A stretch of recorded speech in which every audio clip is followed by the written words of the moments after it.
कहानी की शुरुआत में हमें योसी नाम के लड़के को देखते हैं जो कि एक अलग लाइफ जीना चाहता है, जिसे बचपन से घूमने फिरने का काफी शौक था। इसलिए वो अपने इस शौक को पूरा करने के लिए बोलीविया जा रहा है, जहां उसे अमेज़न के जंगलों को एक्सप्लोर करना है। सफर के दौरान योसी अपनी मंजिल पर पहुंच जाता है। दरअसल यह ऑस्ट्रेलिया का एक गाँव होता है जो कि बहुत खूबसूरत होता है और योसी इस जगह जाने के लिए बहुत ही ज्यादा एक्साइटेड होता है। अब ये लोग जंगल के लिए निकल जाते हैं, जहाँ पर योसी की मुलाकात एक लड़के से होती है जिसका नाम मार्क्स होता है। वो एक टीचर था। अब ये सभी लोग एक जंगल में रुकते हैं रात गुजारने के लिए और अगली सुबह मार्क्स योसी को लेकर अपने एक और दोस्त से मिलाता है जिसका नाम केविन होता है। और यहाँ पर हमें पता चलता है केविन एक हैकर और एक फोटोग्राफर होता है और इन तीनों की आपस में बहुत अच्छी दोस्ती हो जाती है। अब यहाँ पर योसी को एक लड़की मिलती है और ये दोनों मिलकर वहाँ पर बहुत सारा टाइम स्पेंड करते हैं, एक दूसरे के साथ रहते हैं। फाइनली इन दोनों को प्यार हो जाता है। अगले दिन योसी मार्केट में घूम रहा होता है, तभी उसके पीछे से आवाज आती है, क्या तुम अमेरिकन हो? योसी बोलता है कि नहीं, दरअसल इस आदमी का नाम कार्ल होता है जिसे जंगल के बारे में सारी जानकारी होती है। वो योसी को बताता है कि अगर जंगल का तुम्हें असली अनुभव लेना है तुम्हें जंगल के बीचों बीच में जाना होगा। जिसके बाद ये सारी बातें योसी अपने दोस्त मार्क्स और केविन को बताता है और उन्हें भी अपने साथ जंगल में चलने के लिए बोलता है। पहले तो वो दोनों मना करते हैं, लेकिन बाद में सब जाने के लिए मान जाते हैं और इसके बाद ये चारों लोग प्लानिंग करते हैं कि कैसे ये लोग जंगल के अंदर जाएंगे। कार्ल मैप में उन्हें इंडियन आदिवासियों का लोकेशन दिखाता है और वो कहता है कि हमें पहाड़ियों के बीच में जाना होगा। अगले दिन हम देखते हैं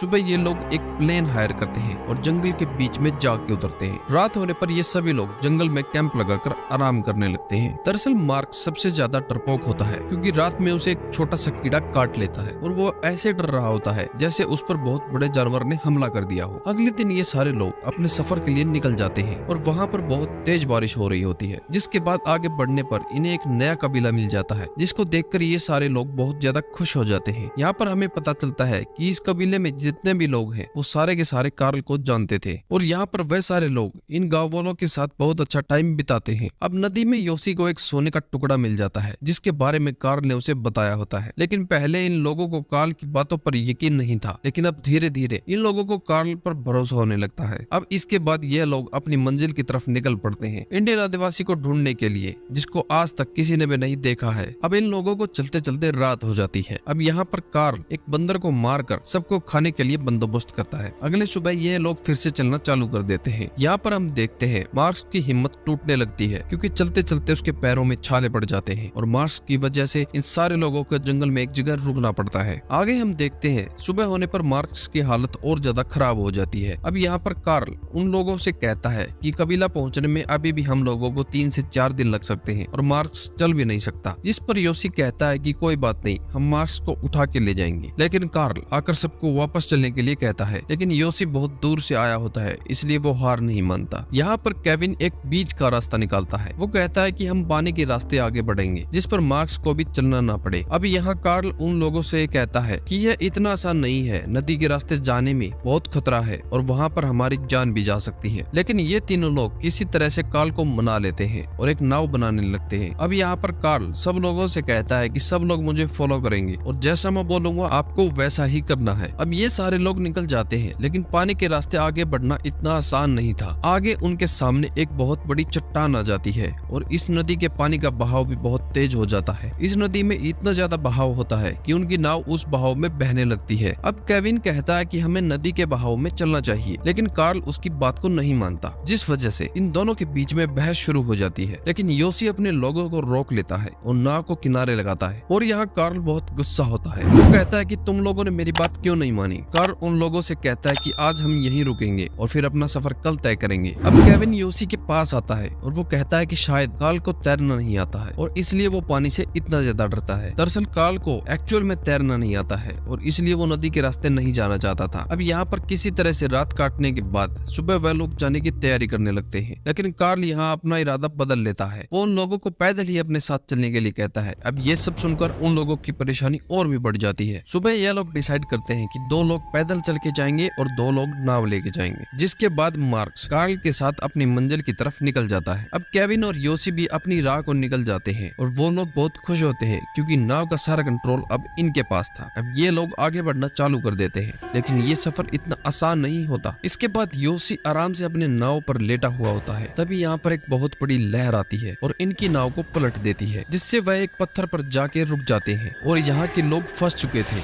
यहाँ पर केविन केविन योशी से कहता है कि अगर हमें जान बचानी है तो हमें किनारे तक जाना होगा, और जब मैं किनारे पर पहुंच जाऊंगा तो तुम अपनी रस्सी किनारे फेंकना, जिससे कि मैं वो रस्सी की मदद से मैं तुम्हें भी बचा सकूं। योशी केविन से कहता है कि ये बहुत ही ज्यादा खतरनाक है, तुम पानी में तैर सकते हो। दरअसल योशी यहाँ पर बहुत ज्यादा डर जाता है, लेकिन केविन उसे सहारा देता है। वो कहता है कि घबराओ मत, मैं किनारे पर जाकर तुम्हारी जान बचा लूंगा। अब केविन जैसे तैसे किनारे तक पहुंच जाता है और वो योशी को रस्सी फेंकने के लिए कहता है, लेकिन तभी एक बहुत बड़ी लहर आती है और वो योशी को एक टक्कर मारती है, जिससे कि योशी नदी में बह जाता है। केविन योशी को बहता हुआ देखता है, लेकिन अब वो कुछ नहीं कर सकता था। आगे योशी किसी तरह से एक पत्थर को पकड़ लेता है और वो किसी तरह से नदी से बाहर आता है। वो केविन को आवाज लगाता है और उसे ढूंढने की बहुत कोशिश करता है। दरअसल योशी नदी में बहकर बहुत ही आगे आ चुका था और केविन भी दूर छूट चुका था। अब योशी इस बड़े घने जंगल में अकेला फंस गया होता है और इसी वक्त यहाँ पर बहुत जोर से बारिश होने शुरू हो जाती है। योशी के पास न ही खाने के लिए खाना है और न ही रहने के लिए कैंप, लेकिन तभी उसे नदी में उसका बैग दिखता है और वो उस नदी के किनारे कूदकर अपने बैग को पकड़ लेता है। अब बैग में एक छोटी सी बाइबल होती है और कुछ दवाइयाँ होती है। इसको खाने से योशी के अंदर थोड़ी सी एनर्जी आती है और इसके बाद वो केविन को ढूंढना फिर से चालू कर देता है। वो दोबारा से आवाज लगाता है, लेकिन केविन उसे कहीं नहीं दिखता और यहाँ से निराश होकर योशी नदी के किनारे बैठ जाता है। लेकिन वो भी अभी हार नहीं मानने वाला था। वो अपना बैग खोलता है और उसमें से पेन को बाहर निकालता है और वो नदी का नक्शा बनाता है। वो डिसाइड करता है कि अब वो नदी के रास्ते आगे बढ़ेगा। अब आगे चलने पर उसे बहुत तेज भूख लगी होती है, लेकिन उसके पास खाने के लिए कुछ भी नहीं होता। तभी यहाँ पर रात हो जाती है और योशी सो जाता है, लेकिन रात में उसे किसी की आवाज आती है। उसे लगता है कि केविन है और जब वह उठ के सामने देखता है तो उसे मार्क्स दिखाई देता है, जिसे देखकर योशी बहुत ज्यादा खुश हो जाता है और जैसे ही वो वहाँ पर टॉर्च जलाकर देखता है वहाँ पर कोई भी नहीं होता। दरअसल ये बस उसका एक भ्रम होता है और वह निराश होकर सो जाता है। अगली सुबह जब वो सोकर उठता है तो उसके माथे पर बहुत तेज दर्द हो रहा होता है और जब वो वहाँ पर छूकर देखता है तो उसे फील होता है कि उसके स्किन में कोई कीड़ा घुस गया है। अब यहाँ पर योशी एक चाकू की मदद से अपने स्किन को काटकर उस कीड़े को बाहर निकालता है और यहाँ पर योशी को बहुत ही ज्यादा दर्द हो रहा होता है, लेकिन उसके पास और कोई रास्ता नहीं होता। अब वह यहाँ से आगे बढ़ना चालू कर देता है। कुछ ही दूर उसे कुछ चिड़ियों के अंडे मिलते हैं और जब वह अंडे को खाने के लिए फोड़ता है तो अंडे के अंदर चिड़िया का छोटा सा बच्चा होता है, लेकिन यहाँ योशी को इतनी ज्यादा भूख लग रही होती है कि वो उस बच्चे को जिंदा ही खा जाता है और इसके बाद वह फिर से आगे बढ़ना शुरू कर देता है। कुछ देर बाद उसे कुछ लोगों का सामान मिलता है। अब योशी यहाँ पर थोड़ी देर रुक कर आराम करता है। तभी वह अपने जूते निकाल कर देखता है कि उसके पैर काफी ज्यादा जख्मी हो चुके थे। अब यह सब देखने के बाद योशी की हिम्मत टूट जाती है और उसे एहसास होता है कि मार्क्स का पैर जब जख्मी था तो उसे कैसा लग रहा होगा। योशी उसे मन में ही सॉरी बोलने लगता है। अगली सुबह वह फिर से चलने लगता है। तभी उसे किसी के पैरों के निशान दिखाई देते हैं। उसे लगता है कि यह निशान केविन के हैं और वह काफी ज्यादा खुश हो जाता है। आगे चलने के बाद उसे कुछ अंडे के छिलके दिखाई देते हैं जिसे उसने ही खाया हुआ। तब उसके समझ में आता है कि वह घूम फिर के उसी जगह आ चुका है। इसके बाद वह और भी ज्यादा निराश हो जाता है। दूसरी तरफ हम देखते हैं कि कुछ गाँव वालों को केविन नदी किनारे पड़ा हुआ मिलता है, जिसके बाद गाँव वाले उसे उठाकर अपने गाँव ले जाते हैं, जहाँ पर केविन ठीक होने के बाद पुलिस स्टेशन जाता है और वो ऑफिसर से कहता है कि उसका दोस्त अभी भी जंगल में फंसा हुआ है और हमें उसे ढूंढना होगा। जिसके बाद ऑफिसर उसकी बात मान जाता है और एक प्लेन की मदद से योशी को ढूंढना चालू कर देता है। दूसरी तरफ योशी को भी प्लेन की आवाज आ रही होती है और वह एक लाल कपड़ा आसमान में लहराने लगता है, लेकिन वह लोग उसे नहीं देख पाते, इसलिए वह लोग खाली हाथ ही लौट जाते हैं। लेकिन यहाँ पर केविन हार नहीं मानता और एक बोट के ड्राइवर को जंगल में चलने के लिए कहता है, लेकिन वह ड्राइवर केविन से कहता है कि तुम्हारे दोस्त को खोए हुए 3 हफ्ते हो गए हैं और शायद तुम्हारा दोस्त मर चुका होगा, इसलिए उसे ढूंढना काफी मुश्किल है। लेकिन केविन को कहीं ना कहीं एक भरोसा होता है कि उसका दोस्त जिंदा है। इसके बाद वह लोग नदी के रास्ते जंगल के लिए निकल जाते हैं। दूसरी तरफ हम योशी को देखते हैं जो कि जमीन पर पड़ा हुआ होता है और उसकी हालत काफी खराब होती है। लेकिन तभी उसे वहाँ पर एक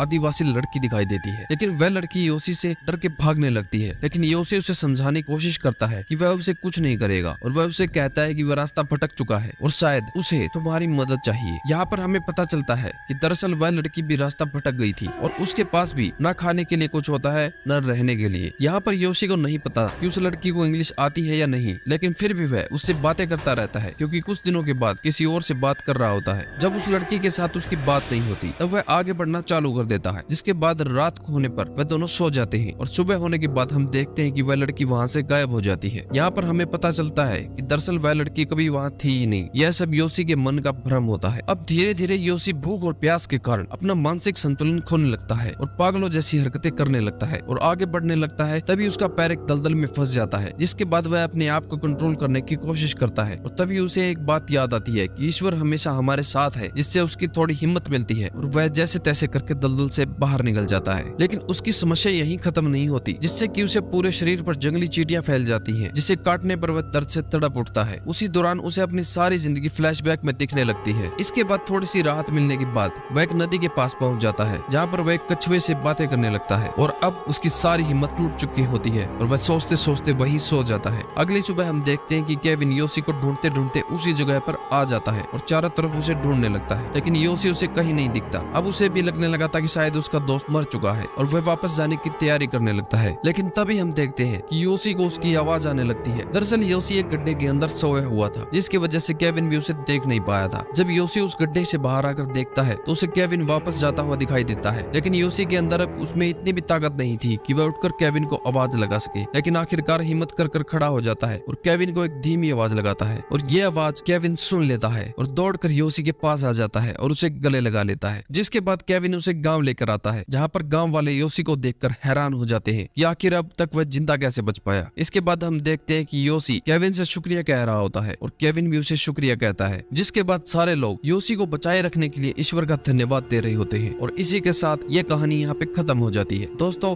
इस कहानी से हमें यह सीख मिलती है कि जिंदगी में किसी भी समय पर हमें कभी भी हार नहीं माननी चाहिए और अपनी परेशानियों को डटकर सामना करते रहना चाहिए, क्योंकि वक्त हमेशा एक समान नहीं रहता और वह एक ना एक दिन जरूर बदलता है। तो दोस्तों, आशा करते हैं आपको यह फिल्म बहुत अच्छी लगी होगी और आगे भी ऐसे ही कमाल के वीडियोस देखने के लिए हमारे चैनल को सब्सक्राइब कीजिए और बेल आइकन को भी प्रेस कीजिए, जिससे कि हमारी सारी वीडियोस की नोटिफिकेशन आप तक पहुंच सके। तो चलिए मिलते हैं अगले वीडियो में, तब तक के लिए गुड बाय।